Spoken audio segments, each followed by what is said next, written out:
Kasus Vina Cirebon masih terus menyita perhatian publik. Ya, terlebih belakangan ini banyak pihak yang mengupayakan berbagai langkah hukum sebagai bentuk mencari keadilan yang seadil-adilnya. Namun siapa sangka di tengah babak baru tersebut justru malah menimbulkan polemik-polemik lain yang membuat kasus Vina Cirebon semakin rumit. Untuk mengetahui beberapa upaya hukum yang menyelimuti kasus Vina Cirebon, maka inilah 5 babak baru kasus Vina Cirebon versi Cumi Top 5.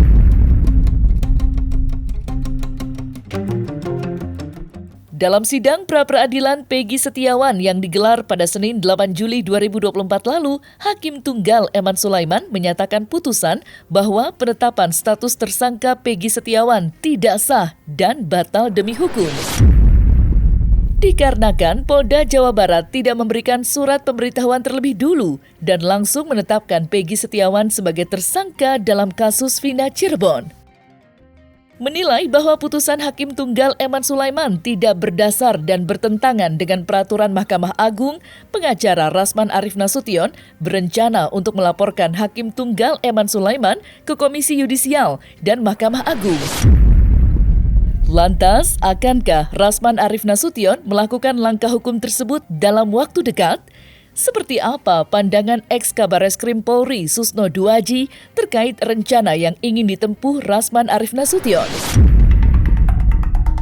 Saya menghimbau, saya berharap agar satu, Polda Jawa Barat, apakah itu melalui tim kuasa hukumnya, karena saya dengar akan ada tim hukum, yang nanti juga akan diramu, akan dijelaskan oleh Bu Elsa, bahwa kita harus menguji poin atau PowerPoint yang diajukan atau yang disampaikan dalam pertimbangan oleh Hakim Tunggal, yaitu tentang DPO, itu kan, daftar pencarian orang, kalau bahasa Inggrisnya wanted. Dan DPO ini jelas menurut aturan hukum yang kita pahami, menurut SOP, menurut Perkaba, menurut Perkap, Perpol, diatur DPO adalah tersangka. Belum pernah saya dengar seorang DPO tidak tersangka. Yang saya tahu DPO tersangka. Tapi Hakim Eman Sulaiman mengatakan DPO dipanggil dulu 3 kali, Kak. Pakai surat 1, 2, 3, tidak, baru tangkap. Sejak kapan DPO dipanggil dulu? Ya jelas kita nggak bisa membantah apa yang diputuskan hakim. Ini salah prosedur, semuanya salah gitu kan. Tidak cukup bukti, berarti dia tidak profesional gitu kan. Saya berkali-kali katakan, kenapa CCTV tidak dibuka, kenapa HP tidak dibuka. Itulah yang alat bukti yang bisa dijadikan alat bukti tidak terbantahkan, yaitu alat bukti saintifik gitu. Nah, tapi sampai hari ini nggak dibuka gitu. Kalau dibuka kan bisa kelihatan siapa yang terekam di situ. Alasan di pengadilan tahun 2017 ya kalau nggak salah, bahwa itu tidak bisa dibuka karena Cirebon nggak bisa. Lah kan ada Bandung. Kalau Bandung nggak bisa kan ada Jakarta. Jakarta nggak bisa ada luar negeri gitu.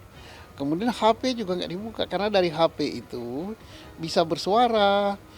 Siapa saja pelakunya, apa pembicaraan Vina, apa pembicaraan siapa Eki sebelum dia meninggal, itu bisa terungkap gitu. Tapi sayang itu nggak diungkap, berarti mereka tidak profesional di dalam menyidik ini.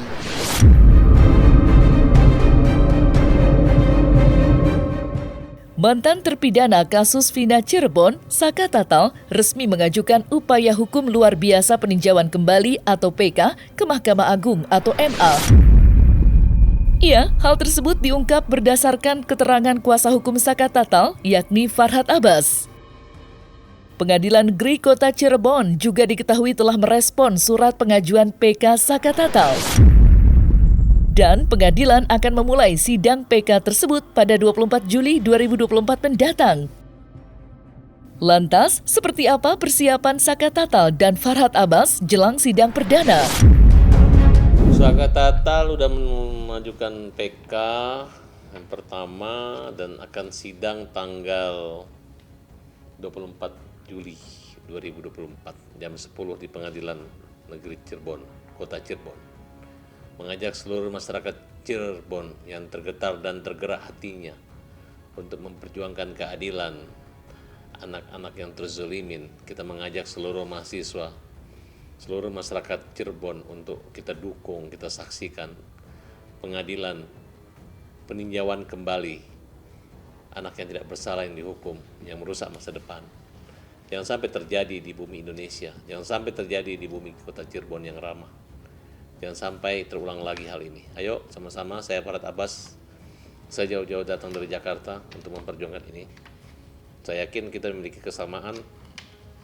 Persoalan ini bukan hanya persoalan mereka yang kita bela, tapi persoalan manusia dan kemanusiaan.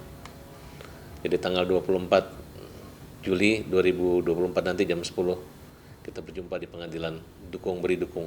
Yang tidak sempat hadir, beri kami doa. Ya tentu pembacaan memori peninjauan kembali, ya mungkin tunggu langsung jawaban jaksa atau mungkin juga bisa langsung pemeriksaan ahli atau pemeriksaan sumpah maupun temuan-temuan baru kami, diantaranya ada saksi yang mencabut keterangan tidak sesuai dan itu dianggap diarahkan oleh Rudiana. Kemudian kami menemukan bukti bahwa pihak kepolisian menyatakan 2 DPO adalah fiktif dan tidak akan dikejar lagi. Sedangkan dalam pertimbangan itu adalah pelaku-pelaku.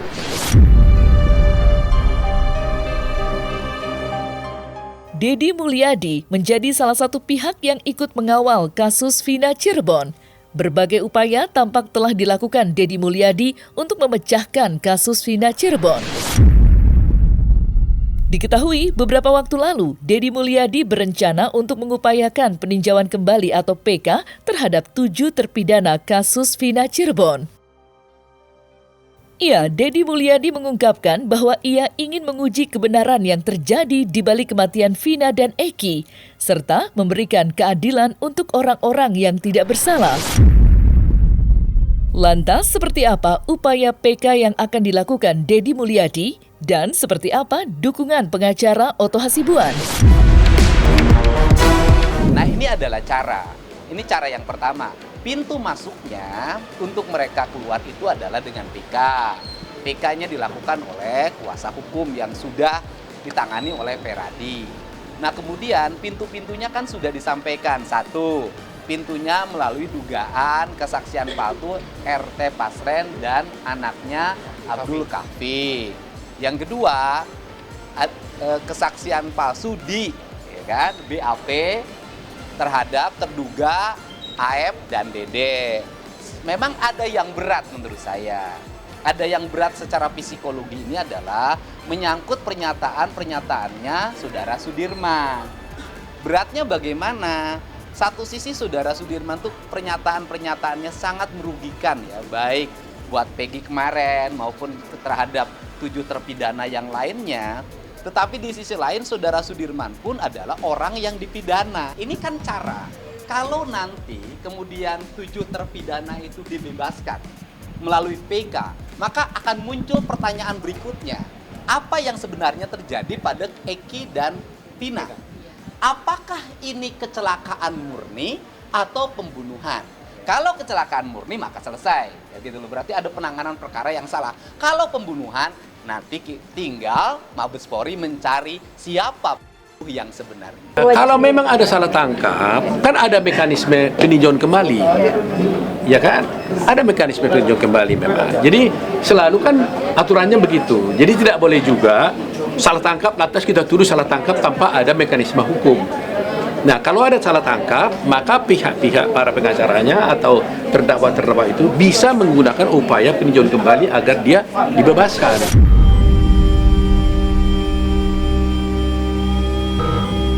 Praktisi hukum Herwanto Nurmansyah resmi mendaftarkan gugatan untuk Kapolri dalam kasus Vina Cirebon di Pengadilan Negeri Jakarta Selatan pada Selasa 16 Juli 2024 lalu. Menurut Herwanto Nurmansyah, gugatan yang ia layangkan menyangkut keadilan dan barang bukti yang sudah disita dalam kasus Vina Cirebon. Lantaran ia bermaksud agar kasus Vina Cirebon segera lurus dan tidak menimbulkan kegaduhan serta prasangka buruk di masyarakat. Untuk mengetahui lebih lengkap, maka inilah alasan Nurmansyah menggugat Kapolri. Sekarang kami menggugat Kapolri nih. Nah, karena kami meyakini ya di tubuh Polri itu kan tidak semuanya satu kelompok itu iya semua enggak. Saya meyakini ya dugaan kami ada kekuatan-kekuatan yang coba menghalangi Pak Kapolri ini untuk mengungkapkan kebenaran. Jadi mudah-mudahan gugatan ini kami ajukan, harapan kami agar permohonan ini dikabulkan. Nah, apa yang kami sampaikan di gugatan itu, nah ini saya sampaikan bahwa kami sebagai penggugat memohon kepada pengadilan ya agar kami para advokat ini juga dikasih kewenangan untuk apa? Untuk bisa membuka handphone barang bukti yang disita oleh pihak polisian dan juga CCTV. Karena di dalam persidangan anggota pihak polisian itu mengatakan memberikan keterangan bahwa CCTV itu ada namun belum dibuka.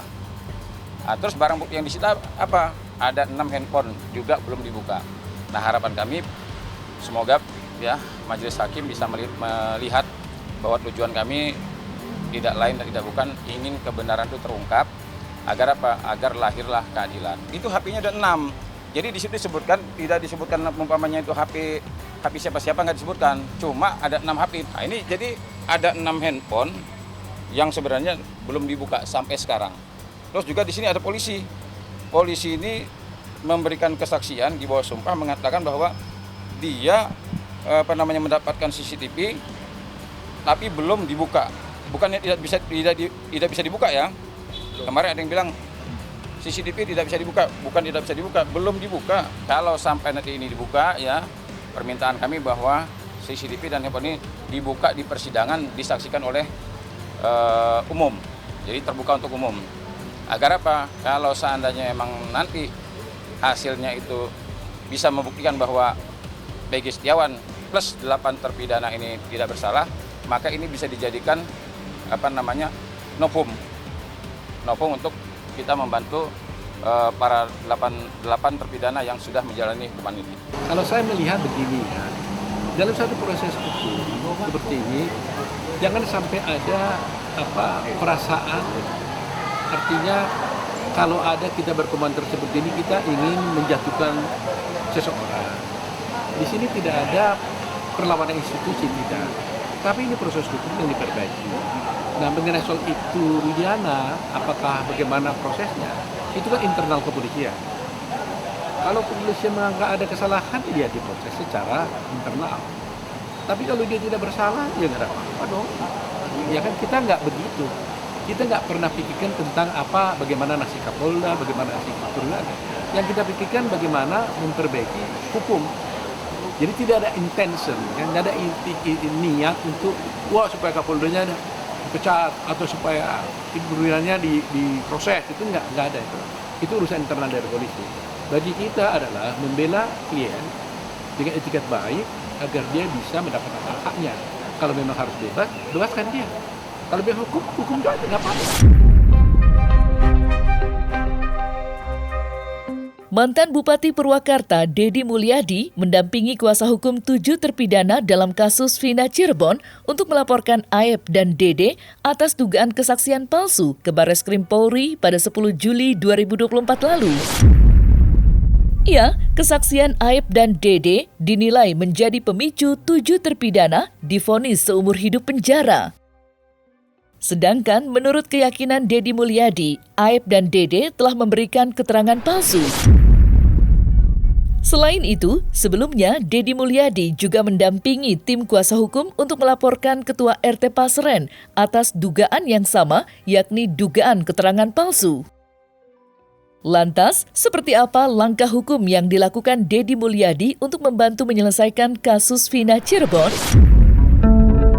Ya, saya hari ini berfokus pada penanganan laporan dugaan sumpah palsu, kesaksian palsu di depan penyidik, ya kan? Karena bukan dilakukan di depan pengadilan, yaitu yang kita duga adalah saudara AF dan saudara Dede. Ya itu kan nanti dibuktikan saja keterangan Partai Pasren itu benar sesuai dengan fakta yang sesungguhnya, tinggal dijelaskan ke penyidik. Nanti kemudian beradu dengan saksi-saksi yang lain. Kalau memang seumpamanya penyidik itu memintai keterangan ataupun meminta klarifikasi terhadap dengan Pak RT Pasren sebagai warga negara yang baik, ya tentunya kita hormati gitu. Tapi tolong diingat, ini proses hukum sedang berjalan.